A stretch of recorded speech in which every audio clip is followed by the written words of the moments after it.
Bonsoir à tous, comment allez-vous? Moi je vais bien. Je m'apprêtais à aller dormir avant de... Qu'est-ce que je raconte là?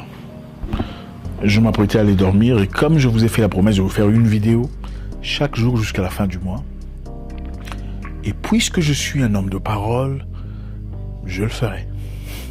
Alors j'espère que ça va. On connaît un petit problème actuellement sur Facebook. On ne peut pas publier. Nous ne savons pas pourquoi, on ne sait pas jusqu'à quand. Donc si vous nous suivez sur Facebook, je vous encourage de nous suivre ici sur YouTube. Demandez à vos proches de le faire. On ne pourra pas publier, je pense que vous l'avez remarqué, depuis peut-être 10 jours déjà. Il n'y a rien là-bas. Donc si vous cherchez Zach Mwekesa, c'est ici. Vous savez, nous cherchons tous l'argent. L'argent est merveilleux.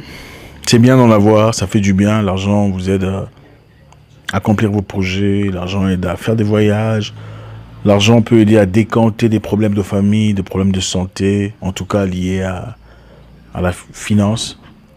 L'argent nous facilite beaucoup de tâches. Okay? L'argent nous aide à trouver des solutions rapidement à plusieurs types de problèmes. Je vais vous raconter une histoire. Il y a très longtemps, jeune, en tout cas beaucoup plus jeune, je quittais mon pays en quête de réussite. Je me retrouvais dans un pays étranger, en train de lutter, de crapahuter sur le terrain le plus inhospitalier de la vie, cherchant à trouver ma part. Okay. Je me souviens à l'époque, je sortais avec une jeune fille, une très jolie dame, demoiselle, évidemment, charmante, ravissante, pétillante, saisissante. Elle était géniale. Et je comptais en faire mon épouse, évidemment. C'était ça le projet, d'accord? On a traversé des moments très intéressants ensemble. On était amis, on était très proches. Mais voilà, comme j'étais seul dans un pays étranger, après avoir quitté mon pays de naissance, l'objectif principal était de partir en France pour continuer mes études, rejoindre mon grand frère. Mais comme il y avait la guerre à l'époque, et les ambassades ne fonctionnaient pas, alors je ne pouvais pas avoir de visa pour aller en France. J'étais donc obligé d'aller chercher un autre pays, un pays intermédiaire, où je pouvais peut-être avoir un visa pour aller en Europe. Vous savez, l'Europe à l'époque, c'était le rêve de presque tout le monde, en tout cas la plupart des jeunes Africains. Un peu moins aujourd'hui, mais beaucoup en tout cas. Je faisais partie évidemment de ce groupe de personnes qui voulaient aller en Europe pour se retrouver, pour vivre une vie meilleure, espérant faire des études, peut-être, trouver un emploi, m'installer, être bien quoi, hein, aider la famille. Vous savez, le rêve des jeunes Africains qui vont à l'étranger, ils vont pas nécessairement pour eux-mêmes. La plupart de ces personnes sont là, espérant pouvoir apporter un plus à leurs parents, à leurs frères, à leurs sœurs, rester derrière, tout ça. Je faisais partie de ces personnes qui voulaient justement faire la différence. Mais aussi, mon objectif était d'épouser cette fille que j'aimais tant. C'était difficile, c'était pas facile du tout. La vie à l'étranger, dans un pays où personne ne te connaît, tout le monde s'en fout de toi. On est prêt à abuser de toi. On a fait des boulots bizarres. Mais voilà, c'était comme ça. Je me battais toujours, je luttais. Je voulais avoir de l'argent très rapidement, espérant pouvoir peut-être accomplir ma mission, qui était principalement celle d'épouser cette jeune dame. Et aussi de me faire une belle vie. Vous savez, l'homme propose, Dieu dispose. La vie n'est pas toujours comme on le veut, les choses ne sont pas toujours faciles. Comme je le dis très souvent, chaque situation est une porte ouverte à une nouvelle situation. J'étais là en train de me battre. Mon père m'envoyait à peine $200 pour subvenir à mes besoins. J'étais coincé dans ce pays étranger, en attente de partir en Europe. C'était devenu très compliqué, je ne pouvais pas avoir les papiers qu'il fallait, c'était très compliqué. J'en ai déjà parlé dans le passé. J'avais un passeport, d'accord, un passeport, le passeport avec lequel j'étais censé voyager pour aller en France, soudain m'avait été pris de force par des brigands. Imaginez un peu, à 20h, vous rentrez à la maison, en train de fredonner une chanson, je ne sais pas de qui, il y a Willow Longomba. Je voyais surgir devant moi des bandits, des brigands. Ils m'ont forcé la main, je ne pouvais pas résister. Ils étaient armés, ils m'ont pris mon seul passeport que j'avais. Et c'était douloureux, d'accord? Ils n'ont pas pris l'argent, ils n'ont rien pris. Ils ont pris le passeport avec lequel je devrais avoir un visa pour aller en France et avoir une vie de merveille. Et revenir épouser cette jeune fille. Voilà. J'ai pleuré. J'ai pris le temps de pleurer comme il se devait. Parce que c'était ma voie de sortie que je voyais s'envoler, partir. C'était cette porte vers un avenir meilleur que je voyais se refermer de force. Mon père m'envoyait $200 pour essayer de subvenir à mes besoins. Il fallait avec le $200 payer le loyer, les $200 manger, me vêtir et faire le reste. Mon père n'a jamais été un homme riche, un employé du gouvernement, vous savez, les salaires des agents de gouvernement. Pas extraordinaire, c'était un homme lettré, un pharmacien inspecteur provincial, mais un homme droit, d'accord, un homme qui n'avait jamais voulu la corruption, jamais voulu se lancer dans des histoires sordides, honteux ou obscures, opaques, des choses qui ne tenaient pas la longueur avec sa façon de fonctionnement. C'était compliqué pour moi, $200, qu'est-ce qu'on peut mieux en faire, hein, $200 le mois, c'est rien. Mais l'une des choses qui m'a touché le plus, c'est qu'à chaque fois que papa m'envoyait $200 pour subvenir à mes besoins, je renvoyais $100 à cette fille pour l'entretenir.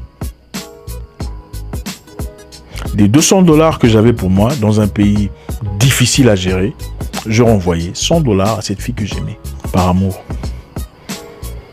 Je ne sais pas, par masculinité peut-être, ou par engagement, ou par vertu, je ne sais plus, mais je le faisais.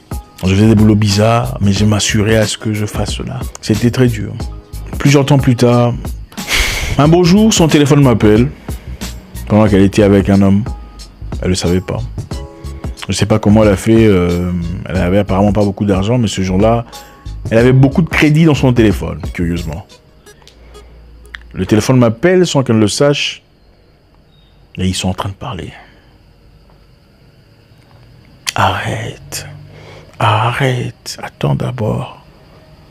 Attends un peu, arrête.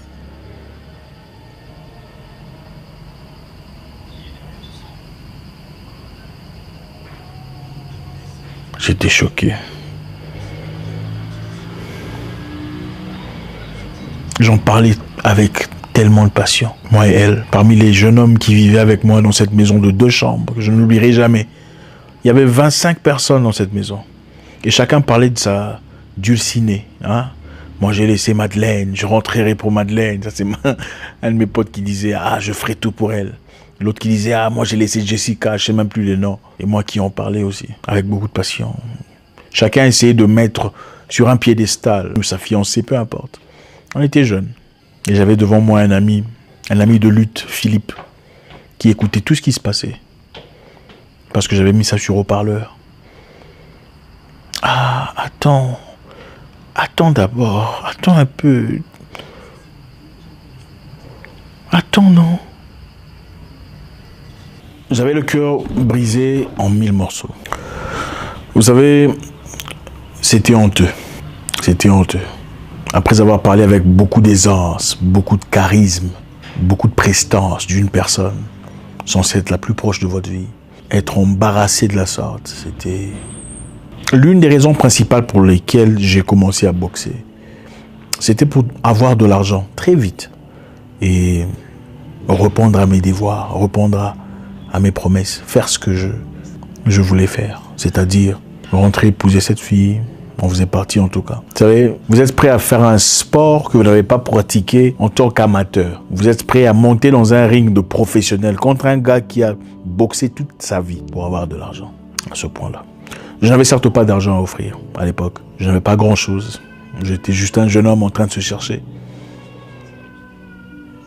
Mais je suis certain qu'aujourd'hui, avec toute humilité, qu'elle aurait souhaité que ça soit différent. La vie est pleine de mystères. Elle nous apprend tellement de leçons chaque jour, si on fait attention. La première leçon que j'ai apprise ici, c'est toute situation que vous traversez dans la vie est une porte ouverte à une nouvelle situation. Quelle qu'en soit sa nature, que ce soit dur, difficile, insupportable, donnez le temps au temps. Le temps vous expliquera pourquoi vous avez traversé ce moment-là. Je n'avais jamais pensé devenir boxeur. Absolument pas.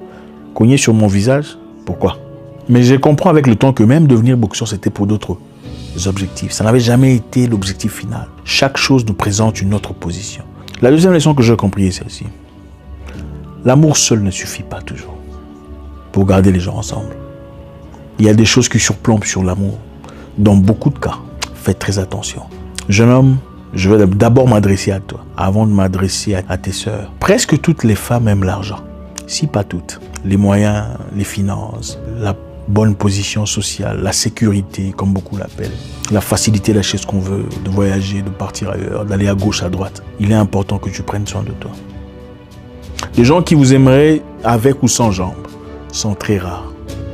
Des gens qui vous aimeraient avec ou sans monnaie sont très rares. Des gens qui vous aimeraient de la même manière avec ou sans yeux sont très rares. Beaucoup de jeunes dames supporteraient des bêtises venant d'un footballeur. Les mensonges, la tricherie, l'impolitesse, les menaces, les tromperies. Du moment qu'elle est en paix dans le sens ressources. Par rapport à un jeune homme du quartier qui n'a pas un job extraordinaire. Je répète, beaucoup de dames accepteraient des bêtises venant d'un Balotelli que des bêtises venant d'un toit à Yaoundé ou à Douala ou à Libreville ou à peu importe, Togo, dans votre rue du quartier en train de fumer votre cigarette. C'est-à-dire que ça joue un rôle très important dans votre balance, votre équilibre social. Cherchez-vous d'abord. Laissez cette fille-là tranquille. Cherche-toi d'abord. Ta vie à toi, ton bonheur, ta force. Après tout, tu es né seul. Tu mourras seul. Cherche-toi d'abord. Si par le concours de la vie, tu rencontres une personne prête à t'accompagner de tout son cœur, ce sera ta chance. As-tu déjà vu un handicapé ou un malvoyant, riche, qui n'a pas de femme? Ou même les, comment vous appelez ça, ceux-là qui a les hommes sans femme, mais s'il a dans sa Range Rover, ça n'existe pas. Très souvent, il rencontre toujours soudainement, boum, l'amour de sa vie. Ça arrive. Femme, ma nièce, la vie est mystérieuse. Cherche-toi d'abord. Un homme ne pourra jamais vraiment te rendre heureuse si tu es incapable d'être heureuse seule. Apprends à être heureuse. Nous vivons dans un monde capitaliste. Je t'encourage de te chercher, toi d'abord. Cherche à équilibrer ta vie de manière financière, de manière sociale. Essaie de monter les échelons légalement et convenablement, selon tes forces et tes capacités. Concentre-toi sur ta vie. Travaille sur ce projet. Améliore tes compétences, tes capacités, pour ne pas devenir une de ces filles-là qui ne court que derrière les hommes pour des moyens financiers. Pour ne pas faire des mauvais choix de vie parce que tu avais besoin d'argent, besoin de conditions physiques, de conditions sociales, de position de vie. Ne sois pas de celles qui deviennent une prostituée de luxe sans vouloir l'admettre. La vie est un combat. Une lutte au corps à corps où tous les coups sont permis, selon vos valeurs. Quelqu'un d'intelligent m'a dit, il est très rare de rencontrer une personne qui aime véritablement une autre personne. La plupart des gens n'aiment pas leur prochain ou leur amoureux. La plupart des gens s'aiment eux-mêmes, mais s'aiment à travers les réactions de leur amoureux. Ça veut dire qu'ils aiment ce que l'amoureux apporte. Ils aiment comment ils se sentent quand ils sont autour d'une personne. Comme l'a si bien dit mon frère africain, pasteur Mohamed Sanogo de la Côte d'Ivoire, beaucoup de gens n'aiment pas d'un amour vrai. Beaucoup de gens aiment de l'amour du poulet. Excusez-moi. L'amour du poulet, c'est quoi? Beaucoup de gens disent j'aime le poulet.